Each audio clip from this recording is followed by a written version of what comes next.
มีเรื่องดีแน่เรื่องบ่ดีนำมื้อนี้ก็พี่น้องเนาะแต่ว่าคันสิบ่เว้าก็คันสิบ่ว่าก็มันก็บ่สบายใจได้พี่น้องสำหรับทางหมู่เสียงนี่เพราะว่าเฮาเฮ็ดหยังเฮาเฮ็ดด้วยจิตด้วยใจมาว่าแล้วคนที่บ่ซอยมักเว้ามักว่ามักจมมักเจาะจิ้มให้ผู้อื่นแต่บ่ได้เบิ่งหลังตัวเองนี่ว่าตัวเองนี่เคยเฮ็ดหยังแน่มีแต่เว้าไป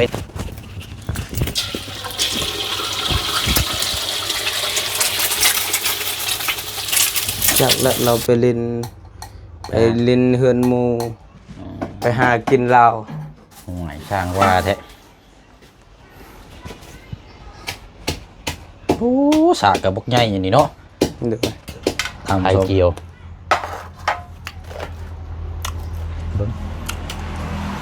กินน้ำหน่อยเด้อ จริง เอาขอบริมีเนี่ยมาฝากได้มื้อนี่ มวยกับสิฟ้า เอาหอมาเด้อ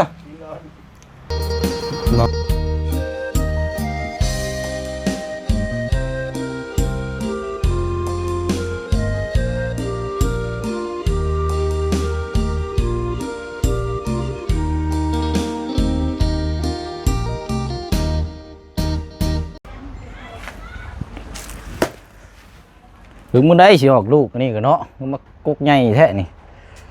ปุ้ยบ่ลนบ่นานหรอกพี่น้องเนาะกกล้วยนี่มีแต่กกใหญ่ๆเด้อของทางน้องสอนอยู่โซนนี่เนาะดินมันงามพี่น้องเอามานั่งนี่ก่อนเนาะโอ้ยอยู่ห่างห้องครัวของทางน้องสอนอีกคือเก่ามื้อนี้ก็พี่น้องเนาะให้ทางน้องเพิ่นอันน่ะจับกล้องให้อยู่เอาล่ะจับนี่ให้เอาไม้นี่ใส่ซอเสือเจ้าเนาะกราบทักทายสบายดีและสวัสดีพ่อแม่พี่น้องเบิดสุขุสุคนเด้อพี่น้องเนาะมาพบมาเจอกันอีกคือเก่าคือเดิมเนาะเพิ่มเติมแน่ก็พอมื้อนี้บ่เชิงสิเดินทางเมื่อไหร่พี่น้องเนาะอยากแจ้งให้ทางพ่อแม่พี่น้องเฮาได้รับรู้นํกันเนาะสำหรับทางยอดสมทบซื้อรถให้ทางน้องซอนเนาะพี่น้องเนาะมาพูดมาคุยนํกันอีกก่อนมื้อนี้ก็เนาะมีเรื่องดีแน่เรื่องบ่ดีนำมื้อนี้ก็พี่น้องเนาะแต่ว่าคันสิบ่เว้าก็คันสิบ่ว่าก็มันก็บ่สบายใจได้พี่น้องสำหรับทางหมู่เสียงนี่เพราะว่าเฮาเฮ็ดหยังเฮาเฮ็ดด้วยจิตด้วยใจแล้วมีคนมาเว้ามาว่านี่ถ้าเฮาเว้าออกไปได้มันก็คือสบายใจนี่ได้พี่น้องสำหรับทางหมู่เสียงนี่เนาะพอดีแล้วเดี๋ยวเราให้พี่น้องฟังนํกันเนาะว่าเรื่องหยังแต่ว่าก่อนอื่นนี่เฮาจะพูดคุยเรื่องทางงบก้อนว่านี่พี่น้องเนาะงบที่ว่าเฮาเปิดสมทบซื้อให้ทางรถจักรให้ทางน้องสอนเนาะแล้วก็สิถามทางน้องเพิ่นนำว่าตอนนี้มีงบมาเพิ่มเท่าไรกันแน่เนาะทางทีมงานเฮามาแจ้งก็นำพอน้องเปียวนี่ก็ยังคือเก่าพี่น้องเนาะยังบ่ทันได้มีมาเพิ่มเนาะก็ยังมีอยู่4 ล้านกับ 1,000 บาทเงินของทางบ่เสียงนี่แหละพี่น้องแล้วก็ทางบ่บุญบ้านป้านี่มีอยู่4 ล้านเนาะ4 ล้านกีบแล้วก็ทางบ่จันนี่เงินส่วนตัวซอยสมทบทางน้องเพิ่นนี่1 ล้านกีบแล้วก็นำบ่บุญสารวัตรนี่เมื่อวานนี่อาจจะเว้าเลขก็ได้ล่ะถ้ามาแจ้งแล้วก็2,000 บาท 2,000 บาทป่ะโดย2,000 บาทเนาะแล้วก็นำบ่บุญสารวัตรอันนี้เนาะ 2,000 บาทแล้วบัดนี้นำมันบ่จันเด้น้องบ่จัน500กับ1 ล้านกีบกับ500เนาะโดยโอเคพี่น้องๆก็ถือว่ายอดมาเพิ่มอีก 2,500 เนาะโดยเท่ากับตัวนี้เงินบาทเฮาก็มีอยู่น้ำมือเชียงนี่1น้ำมือบุญนี่2 3,500เนาะเงินบาทนี่ 3,500 แล้วก็เงินกีบนี่9 ล้านโดย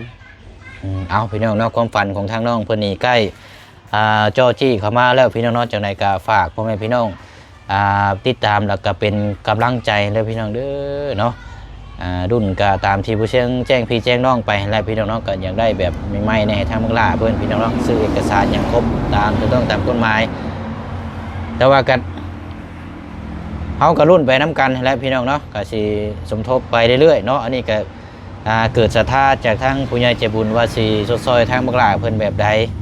ซอยเด็กซอยหน่อยซอยหลายก็บ่ว่ากันพี่น้องเนาะตามกำลังตามศรัทธาเพราะเฮาบ่ได้มีการบังคับว่าเฮาซอยเท่านั้นเท่านี้เนาะสิซอย50,000หรือว่า100,000ก็แล้วแต่พี่น้องเนาะแต่ว่าขออย่างเดียวได้พี่น้องเนาะ ขออย่างเดียวอย่าว่าอย่าดักอย่าอคติกันเนาะคนที่เพิ่นซอยได้เพิ่นตั้งมุกตั้งใจได้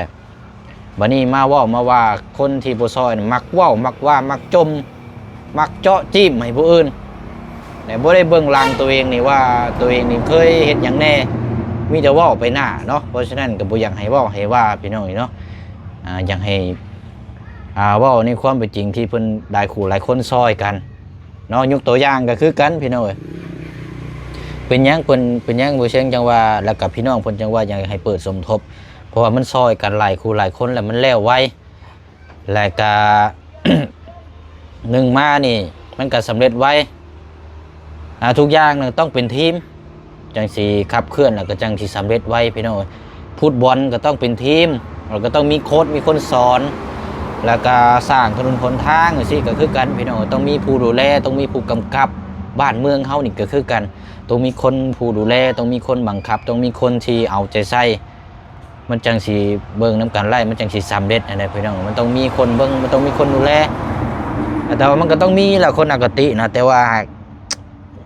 มันเว้าบ่ได้พี่น้องเนาะแต่ว่าบ่เช่นอย่าขอเว้านะพี่น้องเนาะ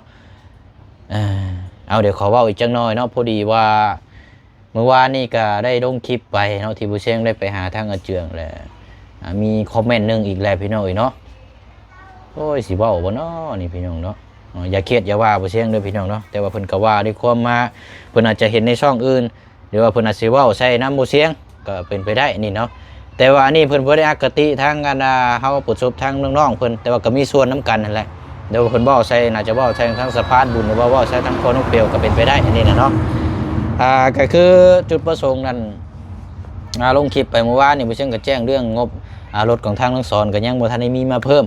แล้วก็ทางอาเจืองน้ำแน่พี่น้องเนาะพอดีว่ามีแม่นนึงน่ะเป็นภาษาลาวเป็นคนลาวเฮาแท้ๆนี่แหละพี่น้องบ่แม่นคนบ่แม่นพี่น้องฝั่งไทยเป็นภาษาลาวพิมพ์ภาษาลาวภาษาลาวโดยตรงแต่ว่าบ่ฮู้ว่าอยู่บ้านใดเมืองใดแข่งใดแต่เพิ่นอคติ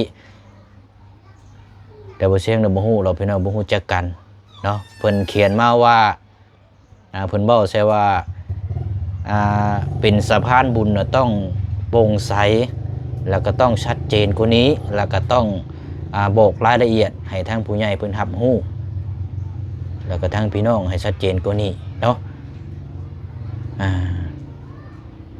จังพอแหละจังอันบ่มีผู้ใหญ่มาซอยเดือเพราะว่าบ่โปร่งใสแล้วก็รายละเอียดบ่พอบ่ชัดเจนเพิ่นเว้าใส่นะพี่น้องเว้าใส่ทางบ่เสียงก็เลยทางเพิ่นเว้านี่ก็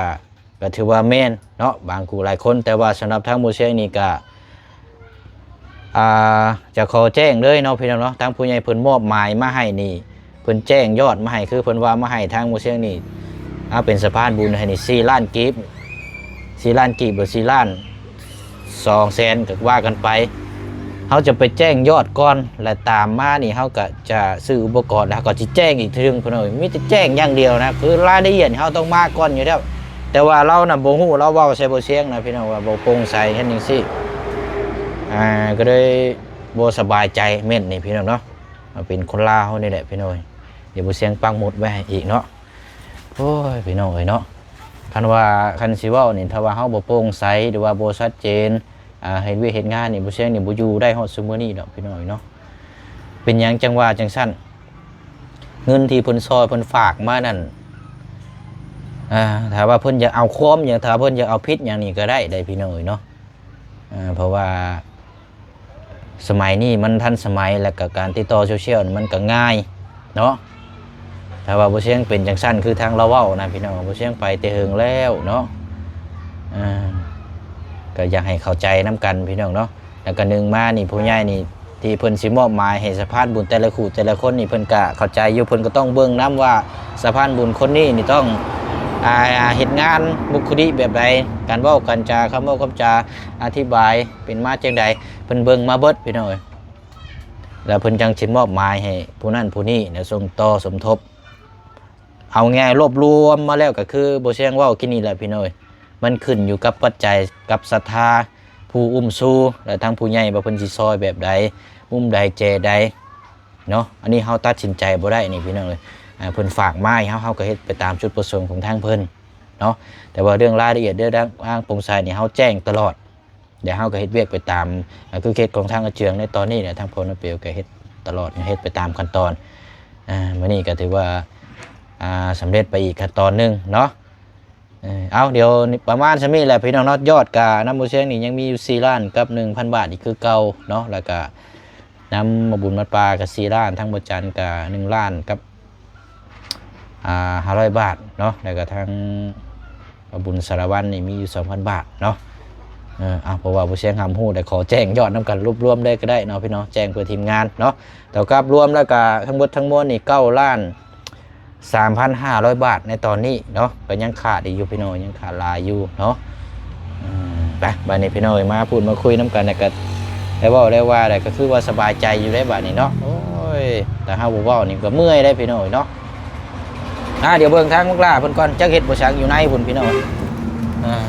เลยสบายดีล่ะเด้อสบายดีโอ้ยเนาะสิขัวไข่กินขัวไข่ว้ายขัวเพื่อนในได้เนาะโอเคเอาขัวไข่เนาะ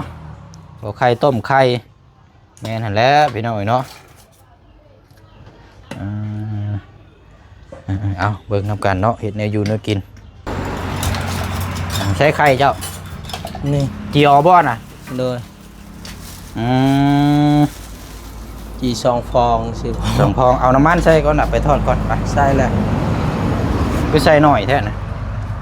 ใส่ลายกินหน่อยมันบ่แซ่บกิน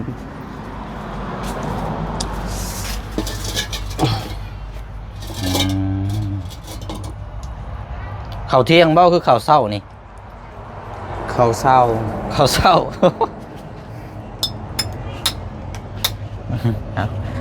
ตามนั่นแหละสิเนาะจะเฮ็ดในยังอันนี้นะไข่ลาวบ่โดยโอ้ไข่ทอดเนาะไข่ยีดอกเนาะเฮ็ดอยู่เฮ็ดกิน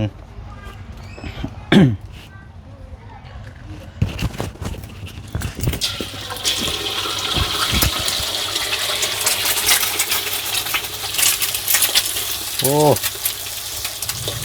ตะลิวบ่มีบ่ล่ะตะลิวแปลนบ่มีบ่ตะลิวเอาขวบไปพี่เลยเอาใส่โอ้หอมแท้นี่เนาะ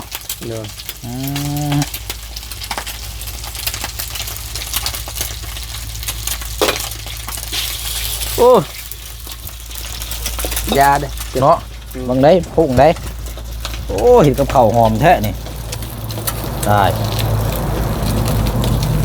เดี๋ยวเข้าแล้วบาดนี้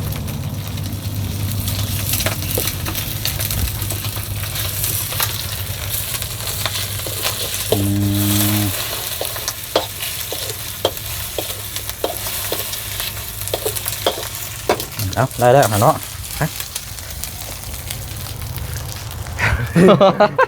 ข่าวดีง่ายเนาะนี่เนาะนี่แหละบรรดาห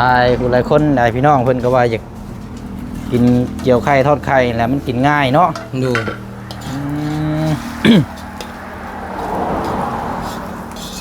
ใช้เข่าเขาได้สามีเนาะบ่มีแล้วเพราะผมมีเนาะมันมีเจลหมักพริกอยู่บ่ล่ะหอมแท้นี่อยากน้ำเด้บัดนี่กินน้ำได้อยู่บ่นี่กินเลยฮะกินเลยนั่งกินอยู่นี่แล้วนี่โดยมันเอาข้าวไปเอาข้าวมาเจลหมักพริกเนาะผมมีบ่โดยโอ้ยเจียวปลาแดกนี่แหละพี่หน่อยเนาะเราถือว่ามานั่งอยู่อีกมุมเก่ามุมเดิมวันนี้กันโทรมายักใส่ในกระโตกแล้วล่ะเขียดฮะเขียดกบเขียดโดยมาจะใช้นี่นะตำแจวก่อนเนาะเจ้าสิป่นนะบ่โดยคืออยู่ป่นเนาะป่นใส่ข้าวใหม่ข้าวคั่วเนาะฮะคืออยู่ป่นแบบใดจะว่าแจ้วเด้เจ้าสิอันนี้บ่เจ้าสิตำแจ้วมาพริกซัมบ่จำเอารับสำนักก็ได้สิเอาอันกบนี่แพ้ก้านมาที่นี่น่ะพอค่อยไปการเราไปมื้อนั้นเด้ไปอยู่ที่ฮาวานะไปสวนอยู่ภูจะไปก้านอันนี้เนาะโดยกันคิดตะปาดได้นี่โดยคิดบ่แม่นกะปาดคิดอยู่แคมป์น้ำมันบ่แม่นคิดเขา บ่แม่นประชาเจ้าห้องว่าเข็ดพีอันบ่แม่นเข็ดนั่นมัน เขียดเดืองบ่ อันนี้เข็ดนี่ต่างหาก เขียดเดืองเขียดตะมู่บ่ โดย อืม มันอยู่แต่แคบน้ำเดี๋ยวนี้อยู่ภูบ่มีเข็ดแบบนี้ เอาตามมาพริกก่อนอันพ่อเจ้าได้ใช้เราไปใช้ซะ จากแล้วเราไปลินเฮือนหมู่ไปหากินเหล้า ห่วยสร้างว่าแท้โอ้สากกับบกใหญ่อย่างนี้เนาะ โดย ทาง2-3 บาทนี่ก็แตกแล้วแหละนี่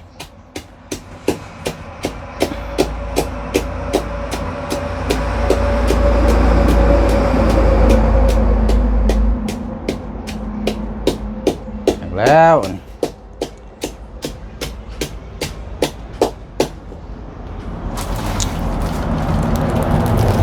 โอ้ปีนวงมาถุงใหญ่แท้ เราเคยลาซื้อเอาให้แม่ ปวดหัวนี่เป็นปีก็กินก็บ่เบิดอันนี้เป็นนัวกัน คุณยายเราซื้อเอาให้ เนาะ โดยทางแม่เพิ่น นี่โอ้ยหอมมื้อนี้เดี๋ยวกินข้าวน้ำหน่อยเด้อมื้อนี้เด้อ โดย รู้สึกว่า คุณกินที่เตียงนั่นเนาะหรือว่ากินนี่เลย บ่ว่านั่งอยู่นี่แหละมันกวนแหละเนี่ยคนอื่นสิเห็น เหมือนกันนี่แหละเนาะน้ำพี่น้ำน้องอยู่นี่แหละอยู่เจห้องครัวนี่แหละพี่น้องมันจังคักอ่ะ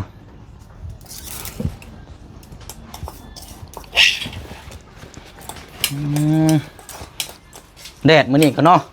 โดย แดดฮ้อนเอ้าเบิ่งก่อนล้างมือก่อน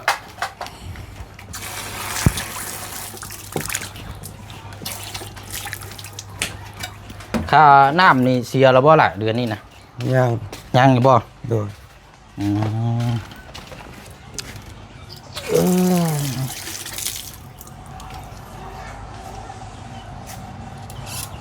มาเด้อพี่น้องเด้อคือเก่ามุมเดิมเนาะมือก่อนหน้านี่เว้าใส่ทางน้องสอนมามื้อนี้เจอบ่เสียงมื้อนี้พี่น้องเอ้ยเนาะโอ้ยเมื่อยนำจักสิเว้าจักสิว่ากันเฮ็ดหยังคนเฮาก็คือคนคือกันอยู่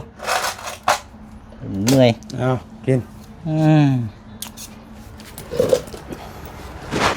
ใช่นะเอากินน้ำกันพี่น้องเนาะจักคำจักใดพอได้อุ่นเครื่องเพราะว่ามื้อนี้ก็เดี๋ยวสิจบจากนี้เราสิเข้าไปหาทั้งอาเจืองทั้งอาเจืองแล้วก็ก็สิได้เดินทาง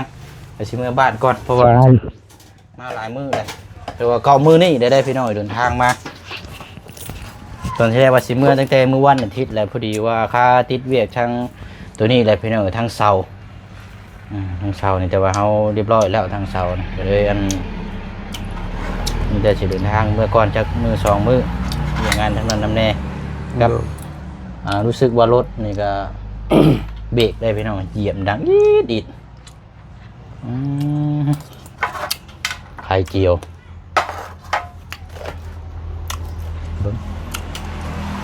กินน้ำหน่อยเด้อ จริง เอาขอบริมีเนี่ยมาฝากได้มื้อนี่ มวยกับไฟฟ้า เอาหอมาเด้อ น้องของยังพักยังก็ได้ กินนี่รอแล้วบ่ได้2-3 คำได้นี่ จริง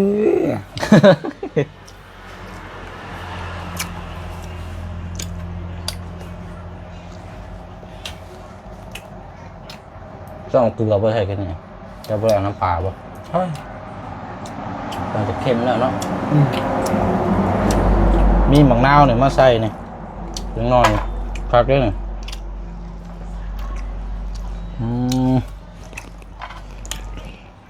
โอ้เผ็ดคักอีดองพี่เจ้าเนาะ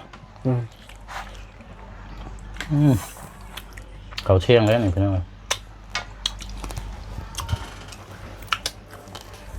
ตอนเช้านี่กินเช่นกินมีไม่ชอบกินอยู่หั่นหวานแล้วนี่ โดย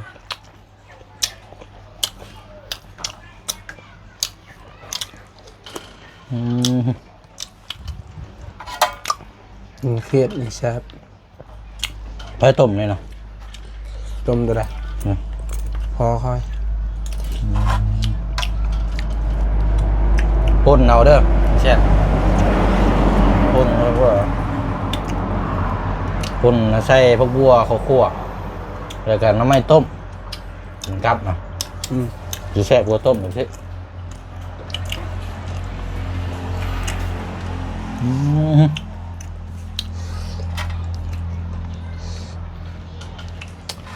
นี่เนาะ กินข้าวเด้อลืมเอินเลย ซึ่งแหบ มาเด้อกินข้าวเด้อ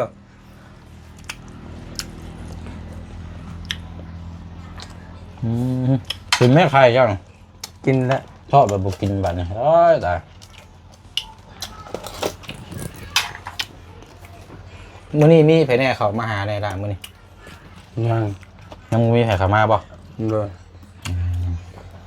จากทางบาบุญบ่สิไปข้าวบาบุญชาละวัน น่าจะเป็นช่วงตอนแรกเนาะ เลย น้ำเย็นมีบ่อยู่เพื่อนเอ้าคือเห็นตู้เย็นอยู่บ่แม่นบ่ตู้เย็น ใช่ผม บ่มีบ่ โอ้ยตายเอา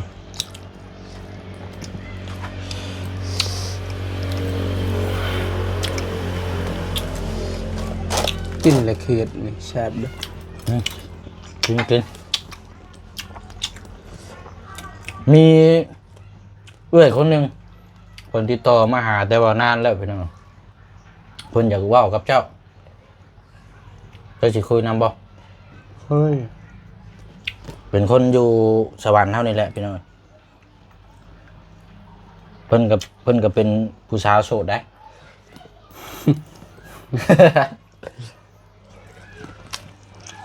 แต่ว่าเพิ่นเป็น FC เพิ่นติดตามนะ โดย คิดว่าเพิ่นแอดหาเจ้าอยู่บ่ จักแล้วคอยฮับแล้วแพ้ ครับเบิดแต่บ่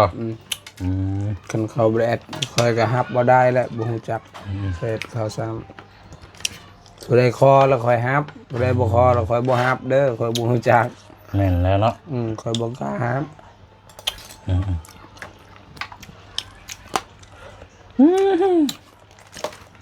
เอาเถอะพี่น้องเนาะกินเอาพ่อฉันนี่ก่อนไม่แต่ว่า เดี๋ยวให้สิแจ้งบอกนำมีแต่ว่ายอดก็ตามที่เฮาคุยนั่งทางน้ำกันกินนี่เด้อ โดย สำหรับทางงบก็รอครบเพิ่นแหละเนาะสุดท้ายก็สิรวมๆกันแล้วก็จังสิหาวันเวลาซื้อให้เนาะ โดย แต่ว่าเนี่ยมันยอดบ่ครบก็เดี๋ยวรอครบเพิ่นแล้วเนาะ โดย จักมื้อใดวันใดได้เฮาบ่ฮู้นี่นะเนาะ โดย ไปตามนั้นแล้วบัดนี้พี่น้องเนาะเดี๋ยวสิได้ไปเบิ่งทางกระเจืองอีกก่อนเนาะเดี๋ยวสิได้ลำลาก่อนคลิปนี้กะ โดย ว่าสิเอาไปจ่ายค่าเสาเนี่ยลืมกินอีกแล้วพี่น้องเสากับเจ้าเรือนทางเงินเรื่อยเพิ่นอยู่นี่แหละใกล้ๆนี่พี่น้องเนาะอุปกรณ์ก่อสร้าง โดย ไปอะไรพี่น้องเนาะก็ สบายดี มีแต่ว่าสิได้ลาพี่ละน้องไปก่อนเนาะคลิปนี้ก็ขอบมุกขอบใจขอบคุญขอบคุณทุกกำลังใจ โดย จากพี่น้อง FC เบิดสุขุสุคนนะพี่น้องเด้อเนาะที่ติดตามแล้ว ขอ ก็ ให้ เป็น อยู่ กำลัง ดี ใจ มีแหงมาเด้อ FC ทุกคนแล้วก็ป้าลุงที่มาสดมาซอยขอให้อยู่ดีมีแหงมาเด้อสาธุ เนาะฝากไว้พี่น้องเป็นกำลังใจคือเก่าคือเดิมเนาะพี่น้องเนาะ โดย ทุกกำลังใจก็มีค่าพี่น้องเนาะเพื่อให้เฮาเฮ็ดเวยกเฮ็ดงานนี่สำเร็จลุล่วงไปด้วยดีเนาะถ้าบ่มีกำลังใจถ้าว่า